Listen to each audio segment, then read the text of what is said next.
Bonjour amis fidèles internautes Sénégal 7, ravi de nous retrouver dans votre numéro entretien spécial comme ni ko faral di defee saa su nekk ñëw ci li nga xamante ni moo gën a fës ci wàllum actualité bi, mais bien évidemment il y aura des questions spécifiques par rapport à notre invité muy honorable député Nicolas Ndiaye bu groupe parlementaire Benno Bokk Yaakaar.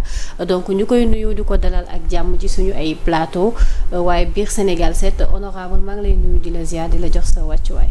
maa ngi lay fay soxna Rasoul di la sant di la gërëm ci honneur bi nga ma def di ma invité.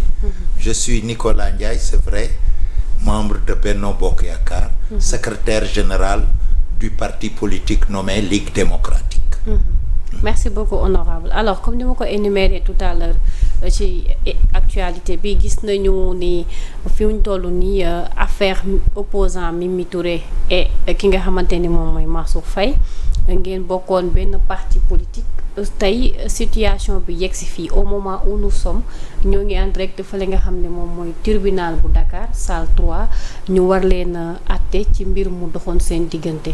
Mënees nañoo jàpp ni loolu li muy wund mooy ànd ba nekkul woon ànd bu dëgër ba tax situation bi yegg si fii. bokkuñu woon parti politique, coalition lañ bokkoon. Diggante Mimi Touré ak man Mimi Touré Mansour Faye coalition lañ bokkoon. Maintenant Mimi Touré ak Mansour Faye parti politique lañ bokkoon. léegi nag dox nañ bee àdduna xaajale leen. mun nañu ne ànd bi sincère naam sincèreul, mais de toute façon àdduna xaajale na leen.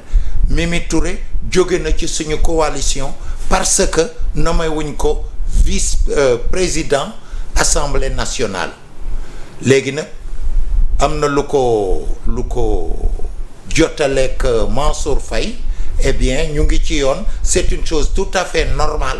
ci république soo amee loo xam ne nii naqari na la mbaa nga yaa ngi koy reprocher nit ngeen dem tribunal, léegi tribunal bi àtte. mais jàppoo leen ni poste boobu poste bu mu mérité woon la à l'époque, parce que on ne peut pas parler de la coalition Benno Bokk Yaakaar majorité bi ñu amoon sans parler l'impact que Mimi a apporté sur ce domaine-là. Pourquoi poste bu mu mérité woon la. Boun Abdallah Dionne dirigé na liste Benno Bokk Yaakaar. te ba ñuy fal assemblée nationale faluñ ko président assemblée nationale. am na yeneen i exemple ci histoire u Sénégal ñoo xam ne ni dirigé nañ liste bi, mais ba ñu koy fal ba ñuy fal président assemblée nationale du ñoom la ñu faloon président assemblée nationale. léegi y avait des règles du jeu. ñoom APR Macky Sall mooy jiite mooy choisir. léegi c'était ça les règles du jeu. Macky Sall moo choisir Mimi Touré comme ministre de la justice. Est-ce que mérité woon na ko mérité wu ko woon? Elle a accepté les règles du jeu ñu choisir comme ministre de la justice. Macky Sall moo choisir Mimi Touré premier ministre. mérité na ko mérité wu ko? est-ce que amuloon ñu ko gën a mérité? c'était les règles du jeu. Macky Sall moo ko def premier ministre ñu jóge fa conseil économique envoyé spécial Macky Sall def ko ñu jóge fa président du conseil économique et social Macky Sall def ko donc Mimi Touré su nangoo nekk APR des APR, ça veut dire qu'elle a accepté les règles du jeu. doo accepter règle du jeu yi nag ba ca kanam nga ne non lii la mérité. pour man dafa mel ni la question du troisième mandat moom moo séparé Mimi Touré ak Macky. pas du tout, c'est pas la question du troisième mandat. li ñu gis mooy Mimi Touré dafa yaakaaroon poste président assemblée nationale. nekk ko. Elle a claqué la porte. La preuve mooy il n'y a pas eu de troisième mandat. waaw mais pourtant il n'y a pas eu d'entente. mais député bi mu yoroon da ngeen ko retiré poste am boobu da ngeen ko retiré. oui mais ñun ñii. LD sanction yi la bokkoon. ñun ñii LD on était contre le troisième mandat. on l'a exprimé d'une manière très claire. pourtant des nañoo ak Macky Sall. d'autres toute la CDS tous les partis de la CDS étaient contre le troisième mandat. Pourtant, on est resté avec Macky Sall jusqu'à la fin. Parce que tout simplement, Macky Sall a renoncé à ce n'a pas brigué un troisième mandat. Donc dire que c'est le troisième mandat, c'est archi faux. C'est parce que tout simplement il y a eu du carriérisme. Elle a voulu être présidente de l'Assemblée nationale alors que elle est dans l'APR. Elle a accepté que Macky Sall nomme.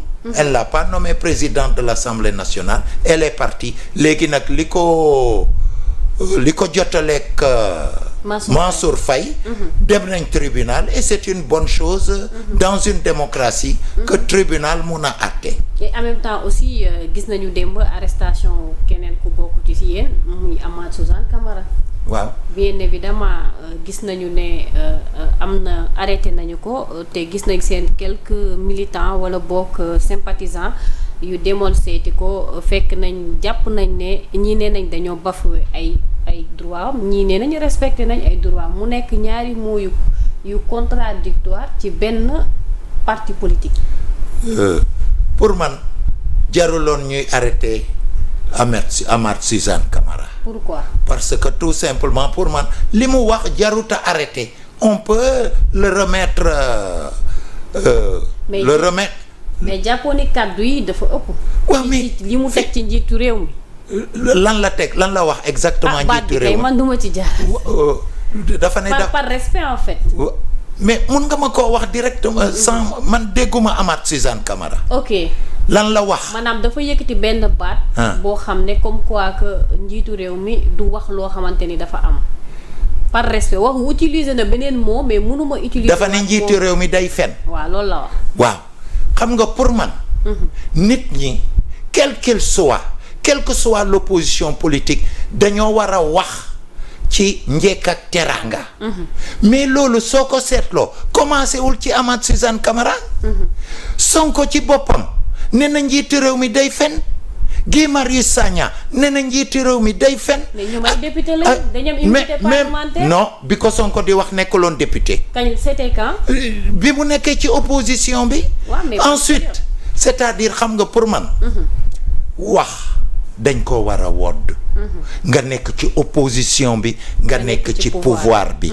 ñi jiite institution yi.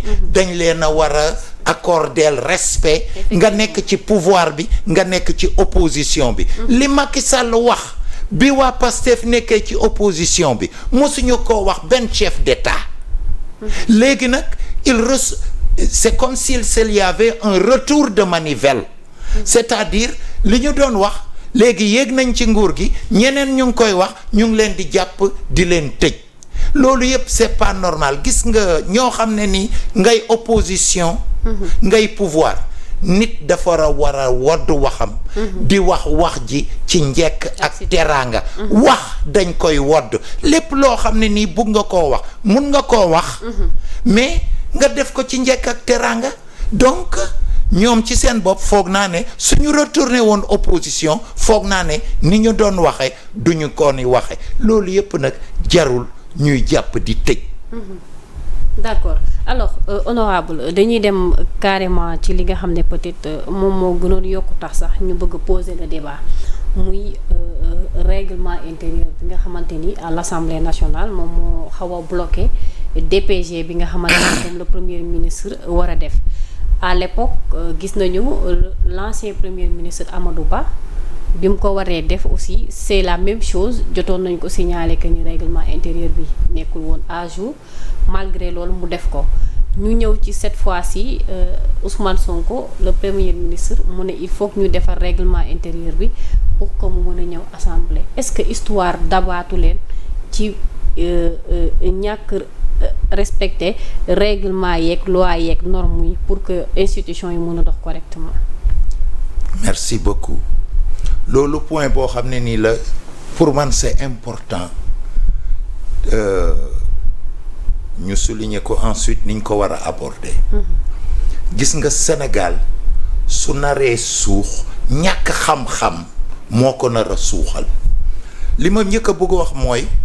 Article 55 de la Constitution moo ne après sa nomination le président du moins le premier ministre doit faire sa déclaration de politique générale devant l'Assemblée nationale loolu Constitution bi moo ko wax te cim réew dafa war a am une hiérarchie des normes, c'est-à-dire règlement intérieur bi wax ko mu bañ koo wax dès le moment où mu nekk ci constitution bi ñëpp dañoo war a tënku ci constitution bi. dégg nga bu baax li may wax. mais article bi définirul ban moment la. waaw joxewul délai. non je suis d'accord. Voilà. Même su article bi définirul ban moment. su joxewul délai aussi ça veut dire que le premier ministre doit le faire.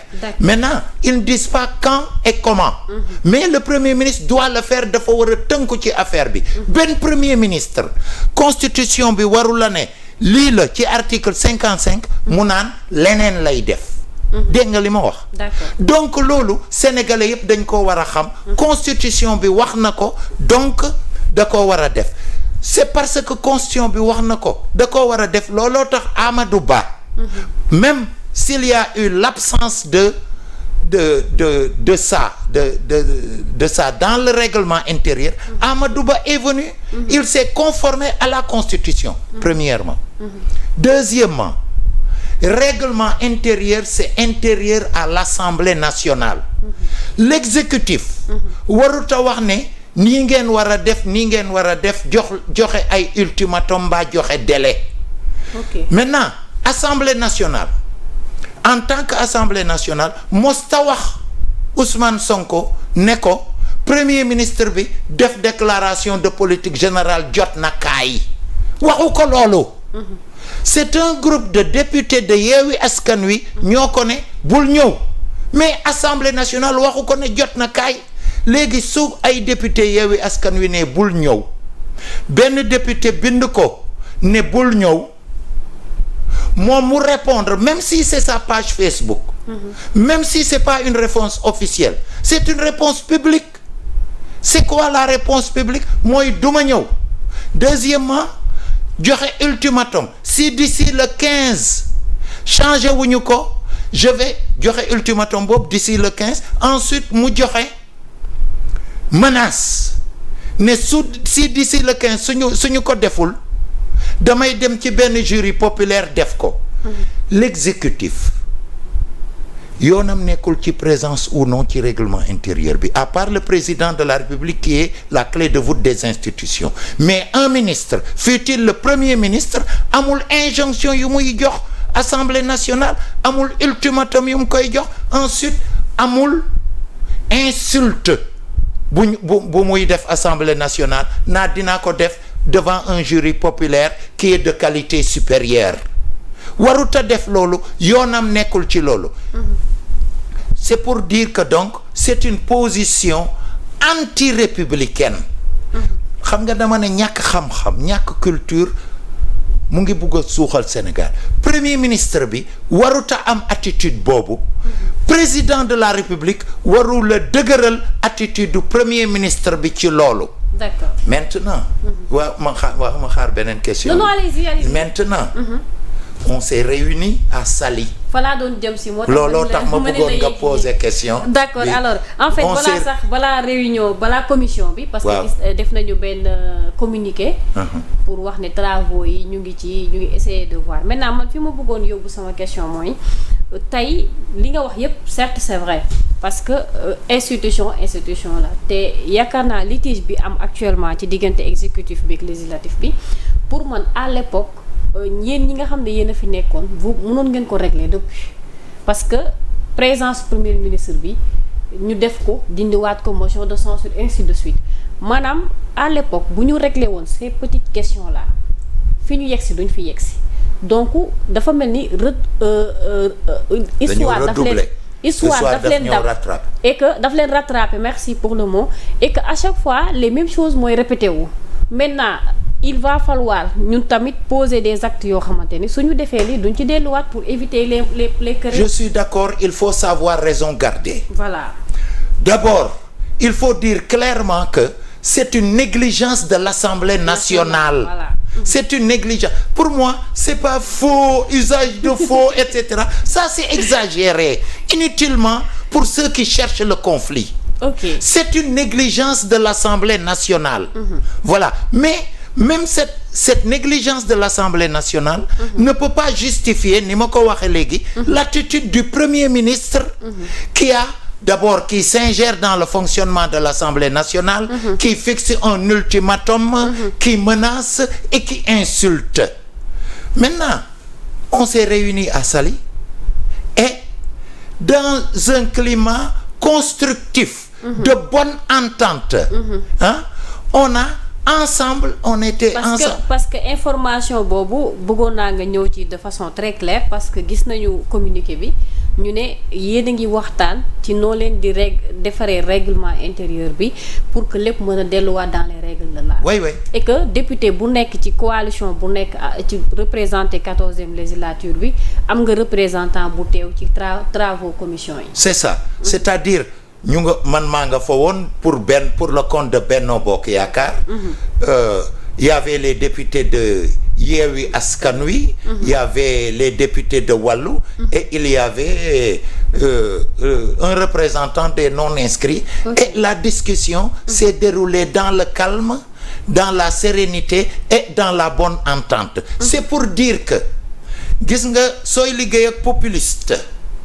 su ngeen nekkee yéen rek ils montrent leur vraie nature, ils ne sont pas mauvais, etc. Mais dès le moment où les caméras sont là, on est devant le public, alors nit ñi commencé xëccoo xiiroo ŋaayoo. Mais li ñu def à Saly, ça s'est passé dans la bonne entente et on a rectifié le règlement intérieur. Loolu mooy gis nga li yëpp mënoon nañ cee bañ a yegsi. Pour moi suñ la falee en tant que président de la République du Sénégal, ñu nommé la en tant que premier ministre, foofu tu ne représentes plus ton parti politique. Mais tu représentes. Le président a démissionné. Oui, son poste. D'accord. Mais le président a donné raison, a justifié l'attitude du premier ministre Ousmane Sonko. Ça veut dire que il s'est comporté, au lieu de se comporter comme président de la République, il s'est comporté comme ami de Sonko, comme membre de PASTEF, ce qui n'est pas bien. D'accord. S'il le fallait en tant que président de la République, ñu nommé la en tant que premier ministre. Certes, c'est une organisation politique qui t'a présenté, mais dès le moment où ñu fal la, yow tu es là pour la République du Sénégal, avec toutes ses composantes. D'accord. Le président Diomaye est le président de la République du Sénégal. Premier ministre Ousmane Sonko, c'est pas le premier ministre de PASTEF, c'est le premier ministre de la République du Sénégal. Bon moom li ko war mooy boole, dajale, tëdd njaaxaanaay. Mais cette attitude de taper à droite, à gauche, cette attitude d'hostilité, de confrontation, à mon avis, elle est partisane. C'est de l'infantilisme, c'est de l'immaturité. D'accord. J'espère qu'il va se ressaisir. Mais il y a une thèse selon laquelle ñu ngi wax ne bu fekkee ni sax mënoon na ñëw def DPG bi ngeen dugal motion de censure. C'est une possibilité. C'est vrai, c'est une possibilité. C'est une possibilité à même su ñëwul pour DPG bi mun nañoo dugal motion de censure. Mais personnellement moi, je ne crois pas que ñu dugaloon motion de censure. Je ne crois pas. D'accord, ragaloon rek xaj na. Je n'y crois pas. Oui, peut-être. Je ne sais pas. Dañu naan c'est possible. Mais pour man, d'accord, ragaloon rek. Mais fooguma woon ñu dugal motion de censure. Ensuite, man personnellement, en tant que secrétaire général de la LD, je serai contre une motion de censure. Pour DPG bi. C'est ça. Il y a une probabilité dissolution de cette assemblée, peut-être ñu ngi koy wax même su fekkee c'est pas nekkul lu yomb tey fu ñu toll ñu 31 juillet moom mooy date bi nga xamante ni ci la 14e législature bi existé woon. Alors s'il y a possibilité de faire le règlement intérieur et que point yëpp ñu réuniraat ko pour que lépp rentrer dans l'ordre, donc on peut ne plus parler de cette dissolution de cette assemblée. Non, pas du tout. La dissolution de l'Assemblée est une prérogative du président de la République. Ça veut donc dire que même si d'abord il y a des choses qui n'ont pas encore été réglées dans le règlement intérieur, il y a des points qui ont été soulevés, mais même si tout était correct dans le règlement intérieur, le président de la République a une possibilité après 2 ans de dissoudre l'Assemblée nationale et ni ma ko gisee c'est très très probable qu'on dissolve l'Assemblée nationale. Maintenant, quand, je ne sais pas, mais c'est très probable parce que c'est dans la Constitution et c'est une prérogative du président de la République. Et moi, je suis pour qu'on maintienne cette prérogative du président de la République, c'est-à-dire qu'il ait la possibilité, après 2 ans, de dissoudre l'Assemblée nationale, comme je suis pour que nous maintenir le pouvoir de l'Assemblée nationale de faire une motion de censure pour faire tomber le gouvernement. Mais est-ce que ça sera possible? Ça sera facile, du moins, de faire tomber le gouvernement? Mais si on fait une motion de censure... Parce que tout simplement, même si vous réussissez à enlever le poste du Premier ministre, après 90 jours, peut-être il pourra nommer à nouveau un autre Premier ministre. Oui, mais dès le moment... Par exemple, on va entrer dans une crise institutionnelle entre l'exécutif, conseil constitutionnel et le législatif. Non, mais cette crise institutionnelle, ça c'est prévu par les textes. C'est-à-dire que l'Assemblée nationale peut faire une motion de censure. Et si cette motion de censure recueille le nombre de voix qu'il faut, le Premier ministre trompe ainsi. Mais c'est parce que vous êtes majorité à l'Assemblée nationale. Oui, je dis on peut faire une motion de censure. Mais même s'il y a une autre majorité, cette autre majorité peut faire une motion de censure. Donc, on peut faire une motion de censure, faire tomber le gouvernement, mais le président de la République a la latitude de nommer le même Premier ministre et de nommer les mêmes membres du gouvernement. Ça, c'est tout simplement une influence, une possibilité que l'Assemblée nationale a sur l'exécutif, comme l'exécutif aussi, par le truchement du président de la République, a le droit de dissoudre l'Assemblée nationale après 2 ans. Ce que Montesquieu disait, c'est-à-dire que c'est le pouvoir qui arrête le pouvoir. L'exécutif a une influence sur le législatif, comme le législatif a une influence sur l'exécutif. C'est normal, c'est dans la Constitution. Alors, raison pour laquelle donc la suppression de l'exécutif dans le Conseil supérieur de la magistrature, ça ne sera pas possible. Alors, est-ce que Abdou Latif Coulibaly n'a pas raison de dire que le président Diomaye doit rester au Conseil supérieur à la magistrature, vu qu'il y a tout le temps des anomalies et des crises? Donc, c'est probable qu'il reste là-bas. Il peut rester. Il peut rester comme il peut sortir, comme il l'a dit. Mais c'était une promesse électorale. Xam nga ñoom bi ñuy def campagne dañ ne woon président de la République dafa war a génn Conseil supérieur de la magistrature. Léegi ñu fal leen ñu ngi jeexi jaaxa. Loolu mooy gis nga soo nekkee opposition li ngay war da nga ko war a seetatal ko. C'est pas parce que da ngaa nekk opposition rek que lu la neex nga wax. Loolu moo may indi ci peut-être am na question yoo ma posé wul mais bëggoon naa nga posé ma ko sur les 100 jours mais de. dina fa la ñuy jeexalee moo tax. Voilà. Ok, d'accord.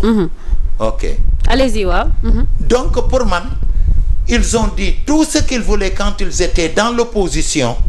Aujourd'hui qu'ils sont confrontés au pouvoir, ils sont en train de revenir sur leur promesse électorale. Loolu mooy. wax su jotee. Nit lu ko neex mu wax waaye jëf su jotee li nga mun rek ngay def. Mais est-ce que du réalité yi ñu fi fekk moo tax. mais ñoom sa boobu moom vous ne vous rappelez pas Sonko dafa ne gëmuma réalité pouvoir alors lii laa gëm et cetera su ngeen falee nit bu leen ko jox sax temps de grâce son pied mon pied wax yooyu gis nga ils sont confrontés à la réalité du pouvoir mais donc. wax dëgg population bi xam nga ñoom li ñu war a def. autocritique ñun kat bi ñu nekkee opposition lii xamuñu ko woon moo tax ñu ngi leen di balu ak lu bari proposé nañ leen ko lu bari wax nañ ko waaye ça ne correspond pas à la réalité bi dafa joxe autre chose.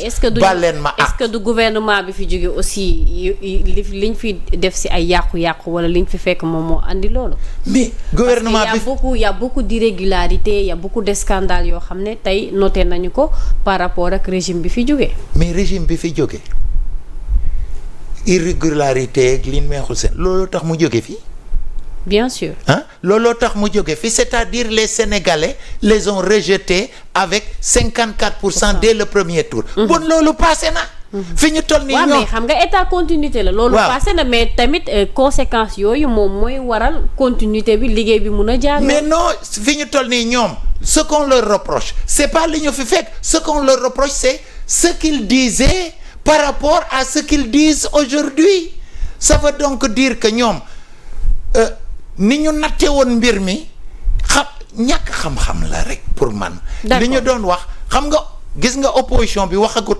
xam nga li ñuy waxagum mooy vaar yi, c'est-à-dire ñoom lañ doon wax ak li xew léegi. mais ñoom nee nañ vaar yi da leen di distraire rek da leen di gën a may doole.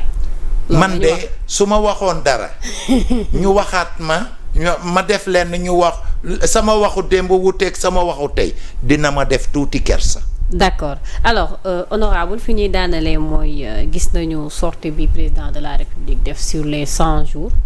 mu taamu njëkk ñëw ci presse sénégalaise bi donc gis nañu format bi et autres donc mu apporter si un pré-bilan parce qu'on peut pas parler de bilan parce que dañ ko fal sur 5 ans mais quand même comme aada la wala boog lu ñuy faral di def la su nit toogee au pouvoir ba mat 100 jours ñu def benn petit bilan pour xool lan la affaire yi sur quel pied le gouvernement bi di demee.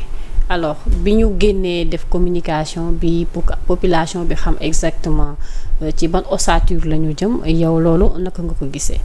waaw li ma ko gisee mooy 100 jours néew na pour def bilan. effectivement kenn mënut a def bilan. ci 100 jours. waaye 100 jours mun naa joxe orientation. xam nga bilan mooy fan nga toll ci dox bi.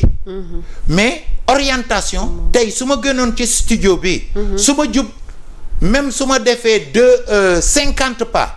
su ma jubloo nii. dinañ xam ni géej laa jublu. jarul ma yegg géej c'est trop court pour ma yegg géej mais dinañ xam ne fii géej laa jublu. su ma jubloo nii dinañ xam ne parcelle laa jublu. 100 jours c'est amplement suffisant c'est pour déterminer une orientation. Okay. C'est insuffisant pour faire un bilan, mais c'est nettement suffisant pour déterminer une orientation. Léegi donc les 100 jours, c'est pas pour le bilan, c'est pour l'orientation. L'orientation, je reproche à ce pouvoir 5 choses. Premièrement, non-respect des promesses électorales. Ah bon? Oui. Par exemple, dañ ne woon dañuy def appel à candidature. Donc appel certains postes. Waaw. mais ban poste lañ def appel à candidature. xëy na peut-être mi ngi ñëw. waaw xëy na waaw certains postes fi ñu toll nii yow. tu es d'accord avec moi que defaguñ benn appel à candidature. en attendant ma koy gis. ak yow nga koy gis. non respect des promesses électorales. Premièrement. Deuxièmement, des nominations népotiques et de vengeance yaa ngi dégg. ñii ci bekk ci benn famille ñu leen di nommer et cetera. mais le ministre a démenti ça. tous les deux ils ont donné des preuves, ils ont démenti que c'était des fausses informations par rapport à ça. Jusqu'à présent pour man c'est des nominations népotiques et politiques alors qu'ils avaient promis qu'il y aurait une dépolitisation de l'administration. Jusqu'à preuve du contraire. Mais les 11 ministres les 25 ministres. Par exemple, les 11 ne militent pas dans les partis politiques. Je dis les nominations d'une manière générale. Je ne parle pas seulement des nominations des ministres. D'accord. Pour moi, les nominations d'une manière générale, c'est des nominations politiques, népotiques et de vengeance. D'accord. Ils avaient promis 25 ministres, ils en sont à 32. Ça, c'est le deuxième reproche. Le troisième reproche, il y a des positions anti-républicaines. Normalement, on l'a dit tout de suite, Ousmane Sonko est le premier ministre de la République du Sénégal. Au lieu de rassembler, d'unir, d'avoir une capacité de dépassement, il est toujours dans les conflits dóor fii, c'est-à-dire une hostilité, à mon avis, où il ne fait pas montre de sa capacité de dépassement. D'accord. Quatrièmement, les silences. par exemple par rapport à la Casamance qui est un conflit le plus long, qui a le plus duré, on ne les a pas entendus. À propos de la Casamance. Genre sur quel... Mais le conflit casamançais, un groupe de gens veulent prendre leur indépendance. Mais c'est un conflit qui a secoué le Sénégal pendant de très longues années. Certes, son importance a été atténuée, mais il est toujours là. On ne les a pas entendus sur ça. Vous voulez qu'ils se prononcent Mais sur bien ça? sûr. D'accord. Ensuite, quel plan ils ont pour donner de l'emploi aux jeunes? Il y a l'immigration clandestine. Une moitié de ceux qui veulent traverser l'océan sont leurs bateaux chavirent. Il faut un plan pour donner de l'emploi aux jeunes. J'ai pas encore entendu, plus d'autres silences, mais ça c'est tout simplement 2 exemples. Cinquièmement, le populisme. Xam nga ñoom bi ñu nekkee ci nguur gi bi ñu nekkee ci opposition bi, populisme mooy koo xam ne nii da ngay wax mais da ngay wax lu neex nit ñi, li nit ñi bugg a dégg rek ngay wax. Loolu mooy populisme. Manipulation. Populisme moo indi manichéisme. Manichéisme mooy lépp lu Benno Bokk Yaakaar def baaxut, ñoom lépp lu ñu def dafa baax. ñoom ils représentent le bien. Benno Bokk Yaakaar représente le mal. Ça c'est dans l'espace, mais même dans le temps c'est du manichéisme. li fi am de 1960 à aujourd'hui baaxut, ñoom ñoo indi lu baax. C'est-à-dire donc c'est les messies que le Sénégal attendait, alors que suñu dañoo seetluwul. L'essentiel a été fait depuis 1960. On a construit depuis 1960 une république. Soo seetloo réew yi ñi ñu wër yëpp ay coup d'état sur coup d'état. Pourquoi Sénégal amul coup d'état depuis 1960? Mais c'est parce qu'une république a été construite par ceux qui nous ont précédés. On a construit une nation. Tey Sénégal nga sant Diop nga sant Ndiaye, nga sant Sonko nga sant Faye, c'est la même chose. Da ngay jël par exemple man Nicolas Ndiaye, je suis un chrétien séeréer. Je suis à la tête d'un parti qui a 95% de musulmans. Mais c'est parce qu'on a construit une nation que c'est possible. Di nga jël Barthélémy Diaz. Turu Barthélémy c'est très rare au Sénégal. Santu Diaz encore plus rare. Mais Barthélémy Diaz mooy maire capitale au Sénégal te kenn gisu ci inconvénient. Te Barthélémy Diaz ku ñu naan Soham Wardini la remplacé. Seetal turu Wardini ni mu raare. Du loolu rek Sénégal ngay gis naar bu xonq cur comme Dominique Abouriske mbaa Ali Haïdar. ay nit ñu ñuul kooku nekk seen gannaaw. Mais est-ce que ça c'est pas une nation? Effectivement. Est-ce que loolu seetal réewu Afrique yëpp 80 ou 90% de ces pays-là sont structurés sur des bases ethniques, tribales ou religieuses. Mais ça veut dire que en 63 ans mais quand même l'essentiel a été fait. Am na réew yu bari taluñu émergence de taluñu BRT taluñu emploi aux jeunes. Xam nga lan lañ tal? Quand est-ce que la transition va se terminer pour qu'on puisse faire des élections? Lan lañ tal? Comment négocier avec telle rébellion, avec telle rébellion? Yooyu yëpp on a dépassé ça. Et c'est pas rien. Donc en 63 ans notre pays a fait de très grands bonds ba ñu raw suñuy maas. Malheureusement le manichéisme, le populisme ne comprend pas ça. Leur manichéisme c'est dans des buts de manipulation seulement. Xam nga le directeur de cabinet du président de la République, Mary Teuw Niane, il était avec nous. Aïda Mbodj était avec nous.